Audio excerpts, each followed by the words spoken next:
Okay, let's unpack this. We are diving into a source that is, well, it's over 2 millennia old, yet it serves as this powerful and honestly pretty entertaining shortcut to understanding the very foundations of Western logic and philosophical debate, too. It really does. The text we have before us today is Plato's dialogue, the Euthydemus. It is a phenomenal choice for a deep dive. You know, for the listener, it might sound like some obscure academic text, maybe a bit dry. Right. But it is pure intellectual drama. I mean, on the one hand, scholars often dismiss the Euthydemus as an elaborate jest. A comedy, almost. Exactly. A kind of philosophical comedy packed with these ridiculous word games, characters that border on parody. But, and this is crucial, beneath that humorous surface lies a profoundly serious purpose. And that serious purpose, as our sources suggest, it's foundational, isn't it? Absolutely. It lays a specific claim, actually, to being the oldest treatise on logic in Western thought, way before Aristotle came along and systematized everything. Precisely. Plato uses the comedy like a scalpel.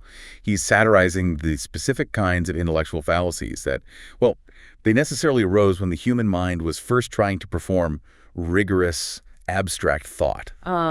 Think about the intellectual environment back then. This is the moment when philosophers were really struggling, to distinguish thought from sense. Like the idea in your head versus the thing you see. Yeah, or trying to separate a universal concept like justice in general from just a single particular instance of it, like that one just act. Huh. So concepts that we now maybe learn in an intro logic class like, avoiding contradictions, spotting ambiguities, or not confusing a word with the thing it represents. Those weren't intuitive back then. They were actually massive conceptual hurdles. They were monumental. Yeah. I mean, without established rules for language, grammar, reasoning, the intellectual world was incredibly vulnerable. The fallacies that appear to us today as maybe obsolete or even trivial, they were significant challenges. Career-ending challenges sometimes in what our source calls the infancy of philosophy. Right. Plato is showing us just how easily ideas can become purely sophistical, verbal, eristic. Eristic, meaning just fighting over words. Yeah, devolving into fighting over words, basically, losing the substance entirely. And speaking of verbal fighting, that brings us right to the main spectacle, doesn't it? And our players. It does. So we follow Socrates, who narrates this remarkable scene involving two brothers, Euthydemus and Dionysodorus. Quite the pair. Yeah, a pair of roving professors of philosophy, originally from Chios, and they are undisputed masters of eristic, that art of fighting with words. And their boast is just extraordinary. They don't just promise to teach rhetoric or, say, political strategy. No, they claim the astonishing ability to teach virtue itself. Virtue itself. Yes. And not only that, they promise to teach it better and quicker than any man. Wow. For a fee, of course. Yeah, naturally. They position themselves as the ultimate shortcut to moral goodness. That's the ultimate sales pitch for the Athenian youth, I imagine. Absolutely irresistible to some, I'm sure. So our mission then, in this deep dive, is to explore this dramatic, really consequential contrast between two competing methods. You've got the brothers' destructive, almost nihilistic, verbal gymnastics, eristic, and then you have the constructive, searching, and often deeply frustrating method of Socratic exhortation. Yeah. One tears down all possibility of knowledge, really, and the other attempts, sometimes maybe clumsily, but attempts to build a foundation for life. Okay, let's step into the arena then and look at their technique. What exactly defines the eristic method, and why was it considered such a philosophical dead end? Well, the Sophists, particularly these brothers, they really represent a dangerous philosophical development. Initially, they were known for physical disciplines. Like fighting. Yeah, rhetoric and fighting in armor, actually. And they basically translated that physical combat into a war of words. Okay. Now, the crucial difference between them and someone like Socrates is their goal. The eristic method is defined by the complete mastery of refutation. They boast they can refute any proposition. Any at all. Whether true or false. That's their claim. So they're not looking for truth, they're just seeking victory, showing off how clever they are. Exactly. And that's why it's a dead end. In this whole process, they deliberately commit the error of putting words in the place of things. Oh, okay. They prioritize linguistic maneuvering, playing on ambiguity over objective reality or, the true meaning of a concept. Their success just proves their skill, not the truth of whatever position they took. We see this played out so well in their first target, the young guy Cleinias, with that famous paradox of learning. Can you walk us through the double bind they create there? Oh yeah, the setup is insidious. It starts with what seems like a really obvious question. O Cleinias, are those who learn the wise or the ignorant? And Cleinias gives the common sense answer right. The wise. You need intelligence, some prior knowledge to learn effectively. Makes sense. But Euthydemus immediately springs the trap. He argues that when you are learning, you are, by definition, acquiring something you lack. Okay. If you lack the knowledge, well, then you are unwise or ignorant in that specific area. Therefore, the moment of learning is the moment of ignorance. Thus, the unlearned learn. Okay, I see the pivot. It relies on conflating the general state of being wise with the temporary specific act of acquiring new knowledge. Precisely. But then Euthydemus jumps in to finish the job, proving the exact opposite. How does he do that? He asks Cleinias about learning dictation from the grammar master. Are the boys learning their letters wise or foolish? And Cleinias says, the wise. Right. Euthydemus agrees. Since they're using their existing knowledge of the alphabet, they are wise, and thus the wise learn. So the audience is just left dizzy. Completely. The Sophists have simultaneously proven that the wise learn and the unwise learn just by shifting the definition of the word learn, switching between acquiring new knowledge, which implies prior ignorance, Right. and reviewing or applying existing knowledge, like practicing dictation, which implies prior wisdom. It's purely horseplay, as Socrates calls it. Yeah. But it's an effective, sophistical ritual. It's designed to overwhelm the listener, force them to concede defeat. The core insight for you, the listener here, is realizing just how unstable language was back then, when tricks like this could actually pass for serious philosophy. That paradox is, it's amusing in a way, but the next major argument they make, the denial of falsehood, that seems far more corrosive, really destructive to the whole idea of rational discussion. Oh, this is the most dangerous claim the Sophists make, I think. They deny the possibility of contradiction, of error, of false opinion, and ultimately even ignorance itself. Wow. If they succeed with this argument, all communication is basically stripped of meaning. How exactly did they logically sustain the claim that no one speaks falsely? It sounds impossible. They do it by collapsing the distinction between speaking of something that exists, something that is, and speaking truly about it. The argument goes something like this. If a person speaks, they must be speaking of something. Right. That something must exist or is. Otherwise, what are you speaking of? Okay, makes sense so far. Therefore, they tell the thing of which they speak, which is. And the crucial step, he who says that which is, says the truth. So, wait. If I say, the moon is made of green cheese, I'm speaking of the moon, which exists, and I'm speaking of green cheese, which, cheese exists. Right. Since both exist, and I'm speaking about existence, I must be speaking truthfully, even though the statement is clearly false. That's precisely their logic. They've successfully shifted the entire goalpost of communication. They substitute truth as mere existence for truth as correspondence to reality. Wow. They just refuse to acknowledge the concept of predication error. The idea that you can accurately refer to two existing things while still falsely linking them together. They treat language like just a list of existing nouns. Pretty much, ignoring the structure of the sentence, the relationship, the predication that links those nouns. And the implication is just stunning.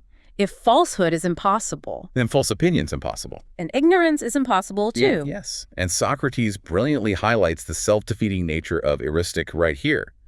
He asks them, basically, then what in the name of goodness do you two come here to teach? Right. If no one is ignorant, their entire profession, teaching wisdom, is obsolete. Exactly. But the Sophists, true to form, they just dodge the question. They act like Socrates is bringing up old news, demonstrating they don't even care about consistency. The absurdity just keeps compounding from there, doesn't it? They then launch into the claim of universal knowledge. If you know anything, you know all things. This fallacy is based on this really rigid, false dichotomy. They insist there's no intermediate state between knowing and not knowing. You're either fully knowing or fully ignorant. That's their premise. So if you are knowing about even one thing, you must be knowing full stop. Therefore, if Euthydemus knows how to stitch, say, then he must also know shoemaking, cobbling, and the specific numbers of the stars and of the sand. Everything. Which leads to that delightful comedic relief thanks to Euthydemus. He's the hot-headed young lover of Cleinias, right? He finally just erupts. Yes. It's the perfect antidote to their sheer pomposity. Sisyphus mocks them by demanding Euthydemus prove his universal knowledge by telling him exactly how many teeth Dionysodorus has. Brilliant. It's the moment where their inability to distinguish this grand universal claim from a specific empirical, checkable fact is just brilliantly exposed. And then we get to the legendary relativity of kinship fallacy, the one involving the dogs. Oh, that one's unforgettable. Dionysodorus argues that a father is a father universally. It's about the abstract quality of fatherhood. Okay. Therefore, he argues, a father isn't just a father of one specific child, but of all. Nor of man only, but of dogs and sea monsters. Wow. The verbal slippage there is so deliberate. They're confusing the abstract class father with the specific relative position, my father or your father. Exactly. And Sisyphus, just seizing the opportunity, he concludes that if Dionysodorus' dog is a father, and Dionysodorus owns that dog, then the dog is his father, and the puppies are his brethren. Oh my goodness. And the Sophists, rather than admitting the obvious logical flaw, they just gleefully agree. They even assert that Sisyphus' own father is also a dog, concluding the whole argument in this absurd canine unity. It is truly magnificent horseplay. But you emphasize the underlying difficulty here, the challenge of syntax, grammar, which brings us to the amphiboliae. These word puzzles based purely on linguistic ambiguity. The source uses the seeing garments argument as an example. Yeah, this is critical for understanding that pre-Aristotelian world. The sophist asks a question like, do you see what has a quality of vision or what has not? The immediate intuitive answer is what has the quality of vision. You see things that can see, meaning people or animals. Right. The natural assumption is that the quality of vision resides in the subject, the person doing the seeing. Okay. But then the sophist asks, do you see our garments? Well, yes, obviously. Conclusion. Then our garments have the quality of vision. The garments can see. That is just a masterclass in syntactic trickery. The ambiguity was inherent in the Greek structure, wasn't it? It allowed that phrase, what has the quality of vision, to be parsed in two completely different ways? Exactly. In the first question, it functions like an adjective modifying the viewer, the subject. In the conclusion, it's forced to modify the object, the garments. This entire section is Plato showing us in real time the initial difficulty Greek philosophers faced in defining language, grammar, predication. Right. It really required a formal structural analysis, which Aristotle would later provide, to simply chart the rules of how a sentence works, and thereby neutralize these kinds of verbal traps. So part one is just this monumental demonstration of philosophical failures. It shows what happens when logic has no framework and words are just weaponized. Yeah. Okay, so after enduring this spectacle, I mean, a dizzying, destructive, and ultimately pretty useless display of verbal combat, Tolteos. Socrates decides it's time to pivot. And it's quite a jarring shift, isn't it? From all that satire back to the core philosophical duty, the pursuit of virtue and happiness. Yes, this is the crucial move from destruction to construction. Socrates has shown why eristic is useless. Now he has to demonstrate his own, hopefully superior method. Which is the hortatory method. Philosophy aimed at exhorting, encouraging the listener toward goodness and the search for the good life. And he starts, as he often does, from common ground, right? Everyone desires happiness. Yep, basic consensus. And happiness is generally thought to be achieved through the possession of many good things. He then runs down the agreed-upon list of traditional goods. He does. He lists wealth, health, beauty, good birth, power, honor. The usual suspects. Pretty much. And the moral virtues, too, like temperance, justice, courage, and finally, wisdom. It's the standard Athenian checklist for a successful life, basically. But Socrates immediately introduces this first refinement, which acts as a kind of gentle philosophical nudge, good fortune. Now, that sounds like a necessary component for happiness, doesn't it, luck? It certainly seems like it. But Socrates immediately challenges the necessity of pure chance, of blind luck. He asks, what need is there of fortune when we have wisdom? He uses real-world examples. A wise pilot is fortunate. Why? Because he knows how to navigate the seas safely. Right. Skill increases luck. Or a wise physician is fortunate because he knows the right remedy.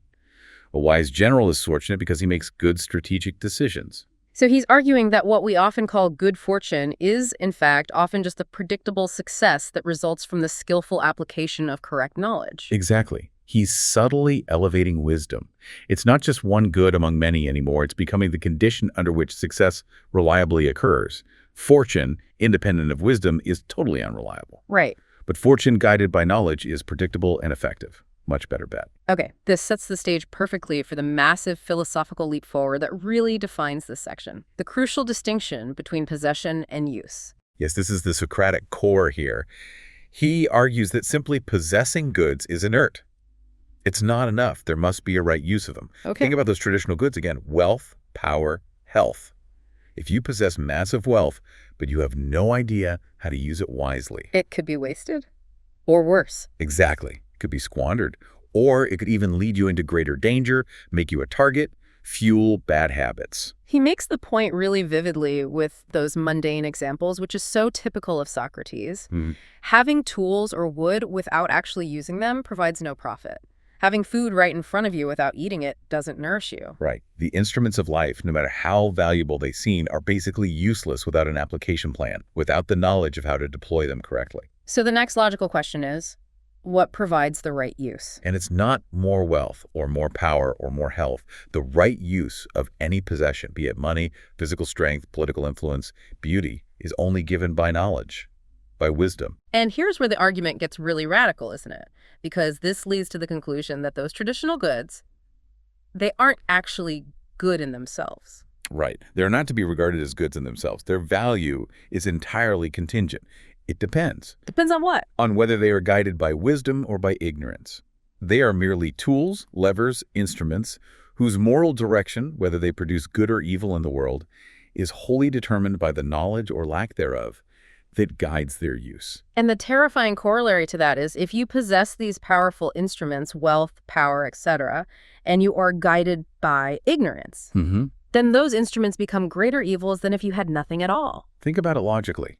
An ignorant person with immense political power and vast wealth has a significantly greater capacity to cause harm to themselves and to others than a poor, ignorant person. Right, because the tools amplify the underlying ignorance. Exactly. Their wealth and power give greater force, greater substance to their underlying ignorance or even their potentially evil intent. This is such a radical simplification, really. It establishes a whole new moral framework.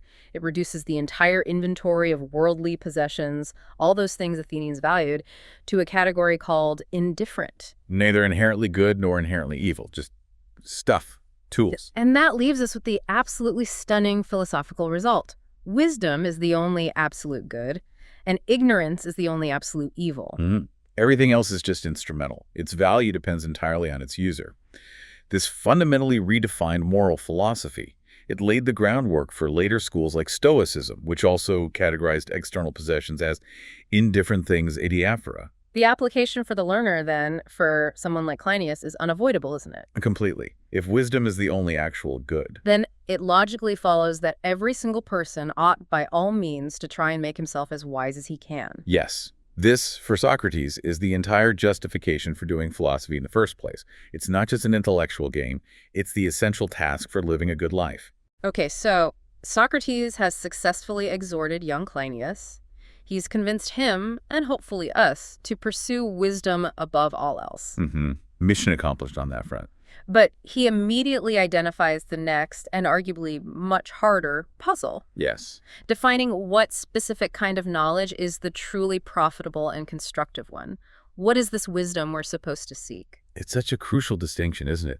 We need a science, an art, that doesn't just make something or acquire something, but also reliably uses that acquisition toward the ultimate goal, happiness. Right. We need the art of living itself, not just the art of making tools for living. Exactly. So now they have to define this ultimate art of living. And they start by systematically eliminating specialized arts, showing that most professions are just acquisition arts. They're divorced from the ultimate utilization art. They quickly rule out things like lyre making and flute making. Yeah, the logic is pretty clear there. The art that constructs the instrument, makes a lyre, is fundamentally separate from the art that uses it well, that plays beautiful music on it. Or the carpenter makes the table. Right, but another kind of wisdom, maybe the wisdom of managing a household determines whether that table is used appropriately for meals or just gets chopped up for firewood. Making isn't using. Okay, so craftsmanship is out. Then they turn to more intellectual pursuits, examining speech composition, rhetoric. This art deals with powerful tools, words, persuasion, Why do they rule that out? Well, Cleinias himself observes that the composer of speeches, the rhetorician, might actually lack the ultimate art of using those speeches rightly, for good ends. And Socrates reinforces this. He likens these speech composers to enchanters. Enchanters. Yeah, like magicians. They charm and control their audience, the die-casts in the jury, the ecclesiasts in the assembly, almost like charming beasts. Wow. But the power to enchant, to persuade, is separate from the wisdom needed to direct that enchanted crowd toward actual justice and true happiness. So the ability to persuade is just another powerful tool like wealth or strength. It's not the wisdom to choose a good aim for that persuasion. Precisely. So, okay, craftsmanship is out, rhetoric is out. What about the art of the general, military command? That was hugely respected in Athens. Surely that must be the utilizing art. It seems like a prime candidate, doesn't it? It involves large-scale human organization, acquiring resources, territory, winning victories. Right, it looks like it's in charge. But Socrates, again, sees it as merely an acquisitive art, an art of capture. How does he frame generalship as acquisition rather than utilization? That seems counterintuitive. He uses the analogy of hunting. He defines the general's art as an art of hunting mankind. Oh, okay. But just like the huntsman who catches the deer, the general doesn't sort of consume his prey himself. He doesn't determine the ultimate use of the victory. What happens then? He hands over his prey, the conquered city, the new resources, the victorious army. He hands it all over to the statesman, the political ruler. So the general is excellent at acquisition, at winning the battle, Top notch. but lacks the ultimate wisdom of using that acquisition for the state's long-term benefit and happiness. That's a politician's job. Supposedly, this whole systematic process is designed to dismantle the prestige of the most respected Athenian professions, really, showing that they all fall short of the required ultimate wisdom because they're subordinate to some higher, more philosophical art. Which logically leads them then to what seems like the supreme authority, the kingly art, political science. This has got to be it, right? Since it utilizes what all the other arts produce, the doctor's health, the farmer's crops, the general's victories, it must be the final supreme wisdom. Yeah. The art that steers the vessel of state. It seems like the only candidate left. But Wow. here's where the dialogue gets caught in that labyrinth, that infinite loop that seems to define the intellectual struggle of early philosophy, trying to define ultimate terms. Yeah, the problem becomes defining the product of the kingly art itself. If this art is the source of happiness, it must impart some kind of knowledge. But what knowledge? You can't be specialized knowledge, right? Like shoemaking or carpentry. No, we've already ruled those out. They're acquisitive, subordinate arts.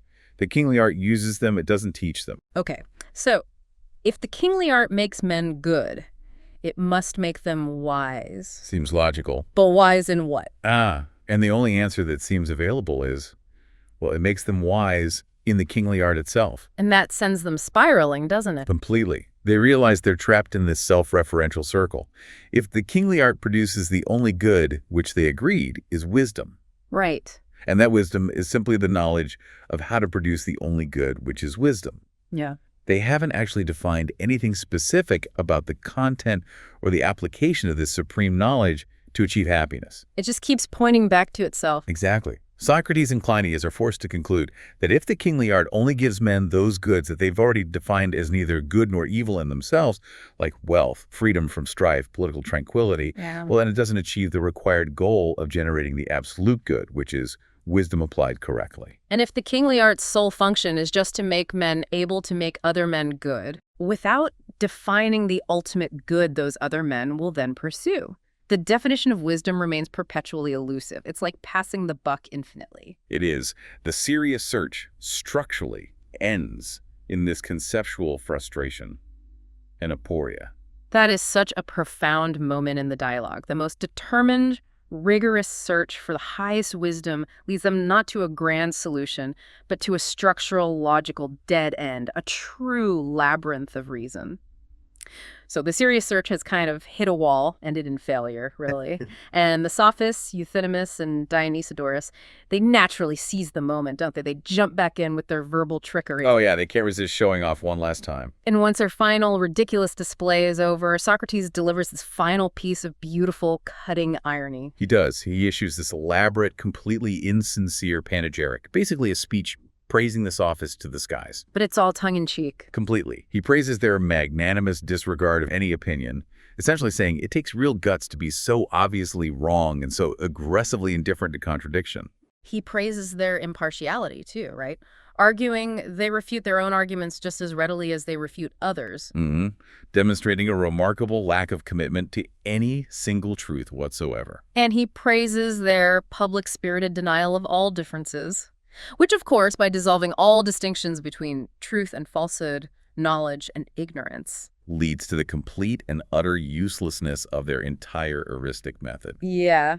It's the ultimate polite dismissal, isn't it? He's complimenting them on being magnificently worthless. Pretty much. Yeah. And then he bows out, ironically requesting to become their pupil. It's brilliant. But the dialogue doesn't actually conclude there. It expands the critique beyond just these two overt showmen, these eristic masters. That's right. We hear about Crito, Socrates' friend, who was listening outside the main discussion. And he apparently had a conversation afterwards with some external critic described as a professor of legal oratory.